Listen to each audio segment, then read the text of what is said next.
জ্বালানি তেল সরবরাহ ও সংকটের আরো খবর জানাতে ঢাকা এবং ঢাকার বাইরে থেকে সহকর্মীরা যুক্ত হয়েছেন। প্রথমেই রাজধানীর তেজগাঁও এলাকায় আছেন সহকর্মী আশরাফুল আলম আকাশ, তার কাছে যাচ্ছি। আকাশ, আমাদেরকে জানাবেন রাজধানীর ফিলিং স্টেশনগুলোতে চিত্রটা কেমন দেখছেন? কি বুঝলেন ভাই? অনলি যেটাই চাই। যদি বলে রাখি আপনাকে, তীব্র গরমের মধ্যে দীর্ঘ অপেক্ষা শুধু একটি জিনিসে, সেটি হচ্ছে নির্দিষ্ট তেল যেন তারা পায়। সকাল 7টার পর থেকে মূলত এখানে আমরা দীর্ঘ যে সারি, সেই সারিতে হয়েছে 4 ঘন্টারও বেশি সময় ধরে কিন্তু এখানে অপেক্ষা করে তেল নিতে হচ্ছে। এমন অনেক মানুষের সাথে আমরা কথা বলেছি। যারা এখানে অপেক্ষা করছে আসলে তারা বিভিন্ন পেশায় জড়িত। কেউ হয়তো বা পাঠাও উবারে তাদের যে দৈনিক কার্যক্রম সেগুলা করে, কেউ নিজের সন্তানকে প্রতিনিয়ত স্কুলে দিয়ে আসার জন্য আসলে যে তেলের প্রয়োজন হয় সেই তেলের জন্য দাঁড়িয়েছেন। মোটরসাইকেলের বাইরে প্রাইভেট কারেরও কিন্তু একই চিত্র আমরা দেখছি। যে সারিটি আপনি দেখছেন এটি কিন্তু অনেক দীর্ঘ একটি সারি। এটি এখন জাহাঙ্গীর গেট ফেলে প্রায় মহাখালীর কাছাকাছি গিয়ে কিন্তু পৌঁছেছে এই পেট্রোল পাম্পের সামনের এই লাইনটি। এটি তেজগাঁও প্রধানমন্ত্রী কার্যালয়ের সামনের যে সড়কটি, সেই সড়কের চিত্র মূলত। সেই সড়কের সামনে এই ধরনের চিত্র আমরা প্রতিদিন দেখছি। শুধু এই পেট্রোল পাম্পে না, যে পেট্রোল পাম্পগুলোতে মূলত তেল দেওয়া হচ্ছে প্রত্যেকটা পেট্রোল পাম্পে একই অবস্থা। কিন্তু যারা দীর্ঘ সময় অপেক্ষা করে তেলের পাম্প পর্যন্ত আসছে, তারা যেটি বলছে যে আসলে এত সময় অপেক্ষা করার পরও তারা নির্দিষ্ট পরিমাণ তেল পাচ্ছে না। তারা ফুল টাঙ্কি তেলের আশা করে আসলেও এই সংকটকালীন সময়ে তাদেরকে তেল দেওয়া হচ্ছে কোথাও 500, কোথাও 600, আবার কোথাও 300 টাকার। এছাড়াও এটিও অভিযোগ আসছে যে যাদের পর্যাপ্ত তেল আছে, প্রয়োজন নেই, তারাও কিন্তু তেল বারবার করে নিয়ে অবৈধভাবে মজুত করছে। এটিও কিন্তু একটি কৃত্রিম সংকট তৈরির একটি মূল কারণ। আমরা পেট্রোল পাম্প কর্তৃপক্ষের সাথে কথা বলেছিলাম। তারা বলছে যে আগে আসলে তারা প্রতিটি মোটরসাইকেলে 150, 200, 300 টাকা তেল দিত বেশিরভাগ মোটরসাইকেলে। কিন্তু এখন যেটি দেখা যাচ্ছে, এখন 500, 1000 টাকা তেল দিলেও কিন্তু তাদের পোষাচ্ছে না। প্রতিনিয়ত যতক্ষণ তারা তেল দিতে পারছেন ততক্ষণ কিন্তু চাহিদা প্রতিনিয়ত বাড়ছে। এখানে তারাও আসলে অবৈধভাবে যে মজুদ, সেই মজুদটিকে আসলে তারাও দুষছেন। সরকারের তরফ থেকে আসলে চেষ্টা করা হচ্ছে সব ধরনের সংকট মোকাবেলা করার জন্য। সরকারের তরফ থেকেও বলা হয়েছে যেন যেই সংকটটি তৈরি হয়েছে সেখানে যেন সবাই সাশ্রয়ী হয়। এখন আসলে মানুষের উপরে নির্ভর করছে তারা কতটুকু সাশ্রয়ী হতে পারবেন, তাহলে হয়তো বা কিছুটা সংকট মোকাবিলা করা সম্ভব হবে এই যুদ্ধ পরিস্থিতির মধ্য দিয়ে। শ্রেয়া। ধন্যবাদ আকাশ। সহকর্মী কাউসার হোসেন রানা আছেন বরিশাল থেকে যুক্ত হয়ে। আকাশ, রানা আমাদেরকে জানাবেন বরিশালের চিত্রটা কেমন, ফিলিং স্টেশনগুলোতে প্রয়োজনীয় জ্বালানি তেলের সরবরাহ আছে কিনা?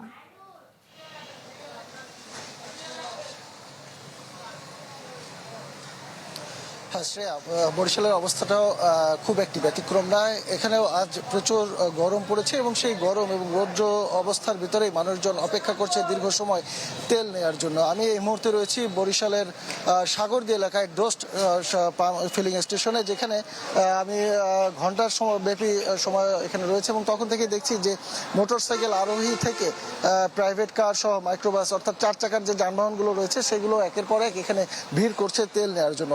এবং এই যে তেলের যে একটা সংকট শুরু হয়েছে পর থেকে যে একটি অভিযোগ আমরা বারবার পেয়ে আসছি যে একই বাইক চালক বারবার এসে 200 টাকার বা 300 টাকার তেল নিয়ে ট্যাঙ্কি তার ফুল করছে, এই বিষয়টি কিন্তু এখনো বিদ্যমান রয়েছে। এবং যথারীতি তেল ফিলিং স্টেশনের যে কর্তৃপক্ষ যারা রয়েছে তারা বলছেন যে আমরা এক মুখ বারবার দেখতে পাচ্ছি এবং আসলে তাদেরকে ফিরিয়ে দেওয়ার কোনো সুযোগ নেই। ফিরাতে গেলে নানান ধরনের হইচই এবং হট্টগোলের বা অপ্রীতিকর ঘটনা ঘটছে।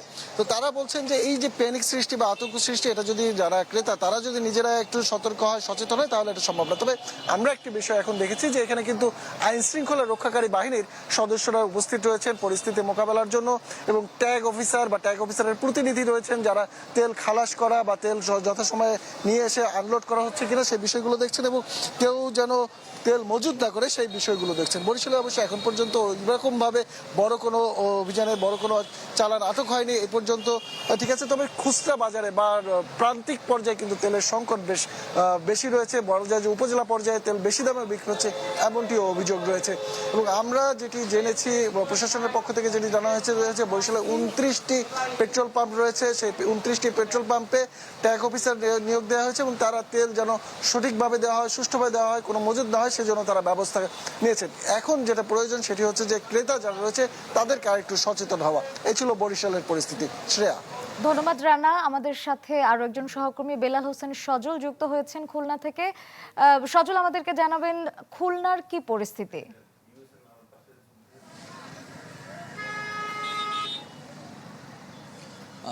খুলনায় আমরা দেখছি যে তপ্ত রোদের মধ্যেও যে গ্রাহকদের দীর্ঘ লাইন সেটি কিন্তু রয়েছে। সরকার নানামুখী পদক্ষেপ নিলেও যে সংকট বা অস্থিতির পরিবেশ সেটি কিন্তু কাটছেই না। বিশেষ করে আমরা দেখেছি খুলনার 3টি ডিপো রয়েছে, এই ডিপো থেকে মূলত ফিলিং স্টেশনদের তেল দেওয়া হচ্ছে। আমরা যে কেসিসি ফিলিং স্টেশন রয়েছে আমাদের পাশে, সেই ফিলিং স্টেশনটি দেখতে পাচ্ছি স্বাভাবিক সময় তিনি যেই পরিমাণ তেল নিতেন, আজকে কিন্তু তাকে 6,000 লিটার ডিজেল, 3,000 লিটার পেট্রোল এবং 3,000 লিটার অকটেন দেওয়া হচ্ছে। স্বাভাবিক সময় থেকে এই মুহূর্তে বেশি দেওয়া হচ্ছে। তারপরেও যে দীর্ঘ লাইন, এই লাইনে যারা দাঁড়িয়ে আছেন তাদের সঙ্গে কথা বলেছেন, তারা কিন্তু অনেকেই পার্শ্ববর্তী যে উপজেলাগুলো রয়েছে সেখান থেকে শহরে আসছেন এবং দীর্ঘ লাইন দিয়ে তারা তেল নিচ্ছেন। মূলত যেটি এজেন্ট পর্যায়ে যে তেল সেটি কিন্তু কম দেওয়া হচ্ছে এবং ডিপো থেকে অনেক সময় আমরা কথা বলেছি এজেন্টরা প্রায় 4-5 দিন ঘুরেও তেল পাচ্ছে না। আমরা গত কয়েক বছরে যদি তথ্য দেখি সেখানে কিন্তু ফিলিং স্টেশনের থেকে এজেন্ট পর্যায়ে তেল সংগ্রহের হার সেটি কিন্তু বেশি ছিল।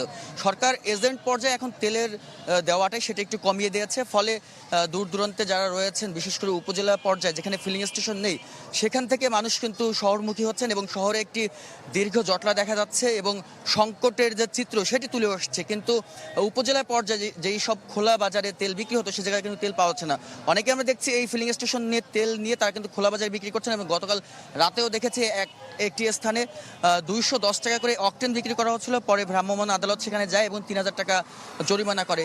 এর আগেও আমরা দেখেছি পরশুদিন খুলনার যে শিরোমণি এলাকা রয়েছে সেখানেও একটি ডিপোতে প্রায় 1,1225 লিটার যে ডিজেল, অকটেন এবং পেট্রোল সেটি কিন্তু ভ্রাম্যমাণ ম্যাজিস্ট্রেট জব্দ করেছে। মূলত তারা খুচরা পর্যায় থেকে ফিলিং স্টেশন থেকে তেল নিয়ে তারা বিক্রি করছিল। তো সব মিলে বলা যায় যে ওই অস্থিরতা বা সংকট সেটি কিন্তু এখনো রয়েছে এবং অস্থিরতার পরিবেশ সেটি বিরাজ করছে। তো সেটা আমার কাছে খুলনা থেকে এই ছিল। ধন্যবাদ সজল। আবারও জ্বালানি সংকটের খবর বিস্তারিত জানাতে রংপুর থেকে যোগ দিচ্ছেন সহকর্মী ফখরুল শাহিন, যাচ্ছি তার কাছে। ফখরুল, আমাদেরকে জানাবেন রংপুরের ফিলিং স্টেশনগুলোতে গ্রাহকরা প্রয়োজনীয় জ্বালানি তেল পাচ্ছেন কিনা?